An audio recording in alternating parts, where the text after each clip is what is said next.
salaamaaleykum tout le Sénégal maa ngi wax d'abord comme j'ai l'habitude de le faire maa ngi sant Cheikh Ahmadou Bamba Khadimou Rassoul di nuyu saa baay ji nekk fi yu baax ji di seen salle di Thiès di wax ne ba tey man la rek Waly Sow di président mouvement tous ensemble defar Sénégal toujours ak le président Macky Sall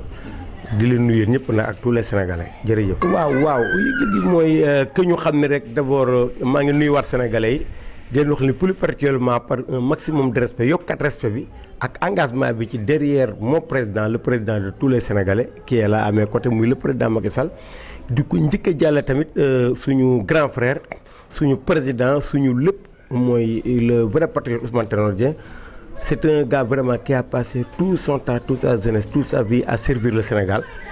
kon doo ko defee naan loolu li may njëkk a def bala may wax dara ñu mbiru Sénégal daal vraiment di rafetlu jaar-jaar Ousmane Tanor Dieng à travers Senghor à travers Abdou Diouf à travers Abdoulaye Wade à travers kon ma xam ne gars c'est un gars boo xam ne je considère Ousmane Tanor Dieng comme un indispensable ku mënul woon a ñàkkale ki ñu ko xañ nag moo ñu ko sañ xañ muy yàlla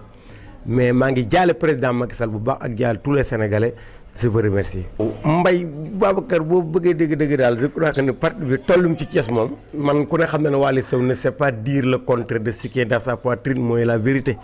lu jëgg bëri bi ci parti bi instant je ne suis plus au courant de rien. parce que la ma la doon wax avant les élections wane nañ ko les informations qui nous viennent du président nekkul suñu disposition am maanaam manque de leader manque de responsable engagé bon boobu ba léegi nag élection yi sant naa yàlla parce que la ma doon wax ci président Macky Sall c'est le meilleur sama combat moo doon que le président am un deuxième mandat am na ko nag yàlla di bokk naa ci ñi ànd ak yàlla ak yonent bi ak Serigne Touba Khadimou Rassoul ak nit ñu baax Sénégal ba tax président Macky Sall jàll kon sant naa yàlla mun naa ne samay noonu doon naa leen 2-0 li ci des nag bon dañuy xaar peut-être on aura relais boo xam ne au moins dina tax ci li ñu gis nii am na lu ñu gis loo xam ne dina tax ñu xam lépp loo xam ne dina jóge ci le président et puis taxaw ci engagé wu ji. moom laa lay wax nii xam nga li ñu naan junj doon borom xel te Sénégal lépp ay borom xel lañ defe naa parce que boo xoolee seen coowal lu gàtt li ñu fi indi rek pétrole bii defe naa da nga defee ne tout le monde est plus éveillé quoi gars yi defe naa ne gën nañoo muus léegi mooy man dama wax benn affaire rek mooy je suis toujours le président Macky Sall aw ma leader à Thiès mon seul leader c'est mon président le président de ma république mooy le président Macky Sall man maa ni c'est le meilleur depuis l'indépendance loolu tey laa koy gën a mën a wax te fi ma ko teg xam naa ko Ndeye Tické nag teg na bi ma ko tegee remercier naa ko à travers sa presse Thiès 24 à travers les vidéos remercier naa le président Macky Sall ci li mu def parce que dama déggoon naan lamb bu ci góor nekkul jigéen a koy moom mu tasaare góor ñu bari ci dëkk ci biir lamb ji kenn mënta daan sa morom li ma leen waxoon rek samay wax du neex mooy fausse information arnaque présidentielle lépp lobbying man bokkuma ci lobbying bokkuma ci arnaque bokkuma ci kenn j'ai pas de clan moo tax pour li ñuy wax politique mënuma accéder fi ma bëgg a yegg ci politique fi ma bëgg a yegg fenn la muy ci le président Macky Sall loolu la wax mais je crois que ni remerciement bu demee ba jël ab Ndeye Tické Ndiaye comme lamb ji góor yi da mu teg ko la ma doon wax Gadiaga dans une réunion là benn groupe man de Waly Sow je suis prêt à vous rassembler les femmes ngeen jiitu ñu protéger leen ñu soutenir la brave Ndeye Tické Ndiaye parce que dama jàpp ne elle est la meilleure parce que même pas 4 ans dans leen politique mu jël les devant te xëccoowul deful dara Ndeye Tické ñot diwul lu mu nekk dañ ko jox ki ko jox nag muy le président Macky Sall ki ñëpp taamu teg ko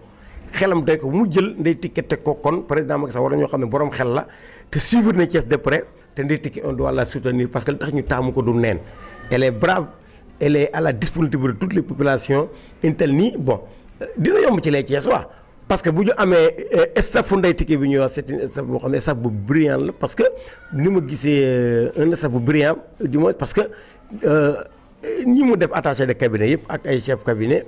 ñooñu ñëpp ay directeur cabinet c'est des gars yoo xam ni ils sont à la disposition des Thiessois presque des populations comme moom ñun tey bu ñu jotul Ndeye Tické barke Cheikhoul Khadim lépp lu ñu mën li may wax madame Kasser de près et de loin on est prêt à soutenir la dame à tout soutenir yow jàppale li nga xam ne moom la président Macky Sall bëgg a def Thiès ñu jàppale ko ba mu def ko Thiès waaye jëriñu te xam ne Macky Sall xam ne la république est totale te génn ci xuure nga yi nga xam day yàqal ni Thiès. mais buñ ko nangul kon dañuy def le contraire de ce qu'il communiquait parce que ñoom ils ont tous été à la disposition des populations derrière le président Macky Sall lañu engagé wu. koo jox mu la mouvement Thiès sur les rails kii ne la mu dollil Macky lépp Macky la kon defe naa ne Macky boobu ngeen doon wax compétence su Macky bu taxee yéen seen compétence mën a propulsé wu ba Thiès waay di leen xam bu Macky joxee feu vert mais loolu defe naa war ngeen ci mën a ànd même bu ko Macky joxewul c'est pas à Macky de choisir le Thiessois mais c'est au Thiessois de choisir le Thiessois te le Thiessois est dans les Thiessois la Thiessoise est dans les Thiessoises kon on n'a qu'à choisir man j'aurais bien attiré l'attention des Thiessois que ñu xam ne lépp lu ñu mën a jëm tey billaahi barke borom Tuubaa ni la Ndeye Tické la elle est apte nit xam nga lan la Ndeye Tické je la vois elle a une générosité bu mu manifester devant tout le monde ba ñëpp gis ko ci moom générosité da nga koy manifester maanaam le sens du partage à l'amour envers ton prochain ak la disponibilité chez les populations man gis naa ko ci moom parce que li tax moom mi ngi may déggante dama dégg moom moo am appréciation ci man avant les élections avant muy doon li ma am appréciation ci moom parce que damaa gis une dame de fer qui s'est engagée pour les questions yor disponibilité yërmande bu nekkee ci nit barke borom Touba lu fees xew dootul jëmm ji dama ko nuyu de passage di ko félicité xam ne je suis très content de Ndeye Tické Ndiaye content du président Macky Sall di attirer les Thiessois nañu xam ne y a quelque chose qui cloche y a un beau parleur qui est à Thiès il faut l'éviter. Tout dépend des Thiessois xam nga Thiès dafa bëri dëkk boo xam ne dañ lay obsélier de tout le temps dañuy obsélier y a des obstacles lu ñuy teg te ñi koy teg c'est des proches du président c'est des gars yoo xam ne vraiment ñi nga yaakaarewoon ni ñoom la gàllankoor te pourtant la ma leen waxoon rek ku ci mel ne Waly Sow li may dee di ko ci def la ma leen waxoon am na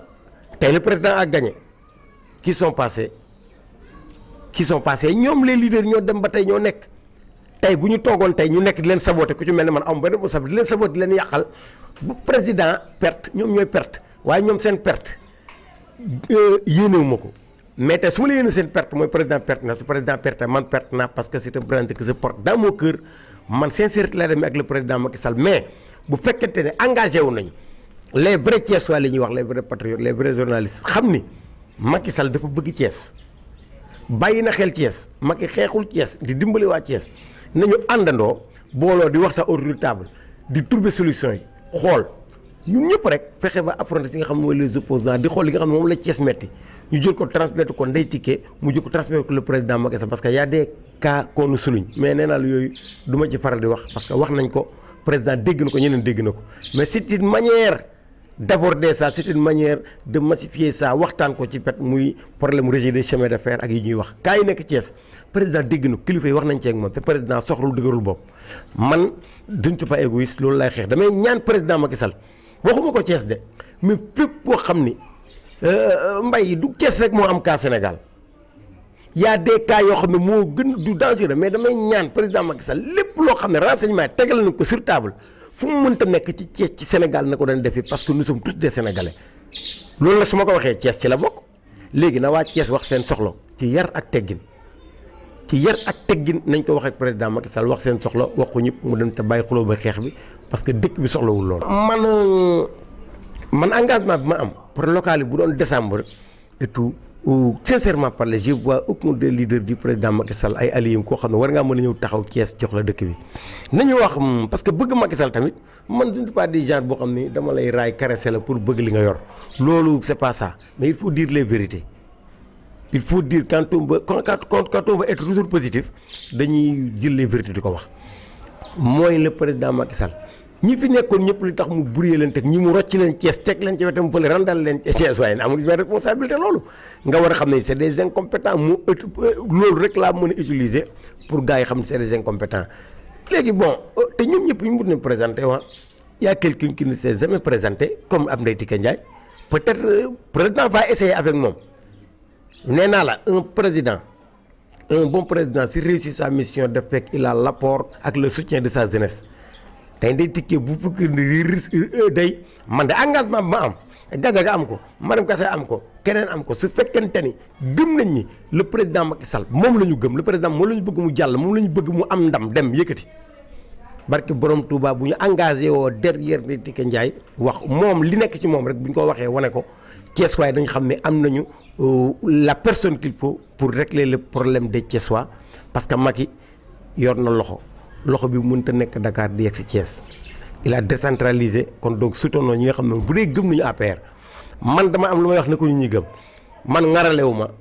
taxawaalu ma mu wute nag ñiy bàyyi xel naan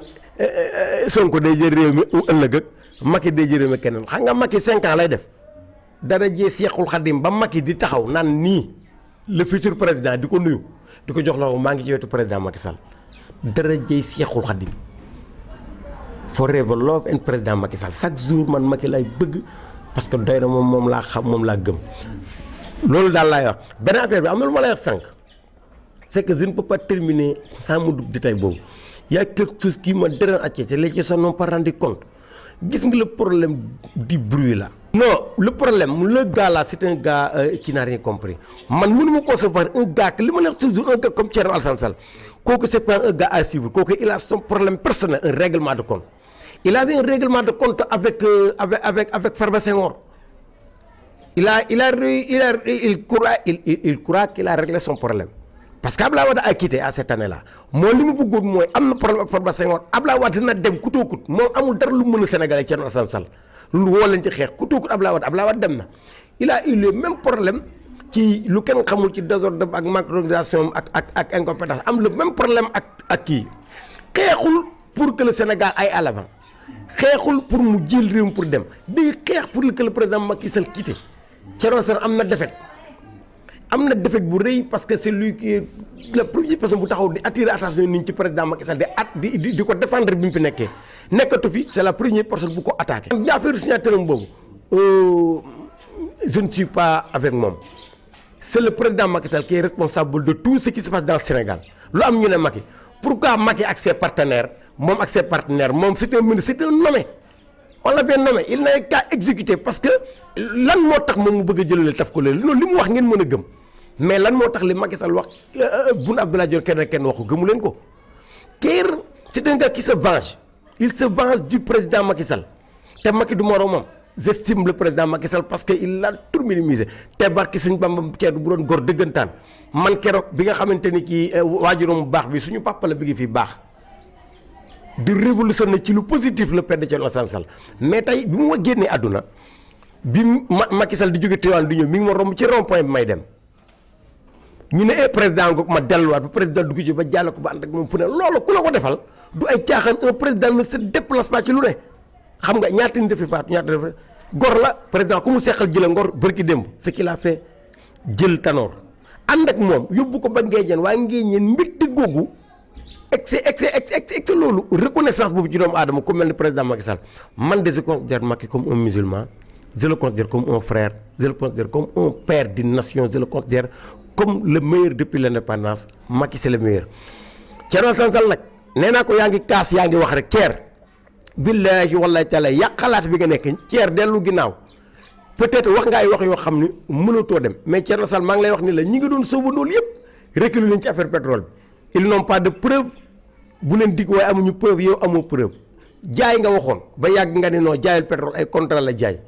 ti recule nee naa la nag yaa ngi wax Thierno Alassane la pétrole ngay wax bu la Thiès ay toppee waxuma la pétrole mais karité gi sax bu génnee duñ ci diw Thierno Alassane billaahi bu la Thiès ay toppee karité gi bu génnee duñ ci diw dëkk boo xam ne yàq rek essayons de trouver solution comme le mot de mouvement l'indique tous ensemble defar Sénégal ak le président Macky Sall sincèrement parler je vous remercie tous les Sénégalais leen wax ni leen mal billaay wallaay tàllaaki li mu bëgg mooy que ñu jàppale président Macky Sall parce que président bu toog ndox mi génn booru Thiès président bi toog pétrole bi génn jamaa bi génn na waaye gars yi xamaguñ fu mu ne li Cheikh Modou Kara Mbacké waxoon léegi nag bu ñu defarul ñu waa Thiès damay ragal karité génn duñ ci diw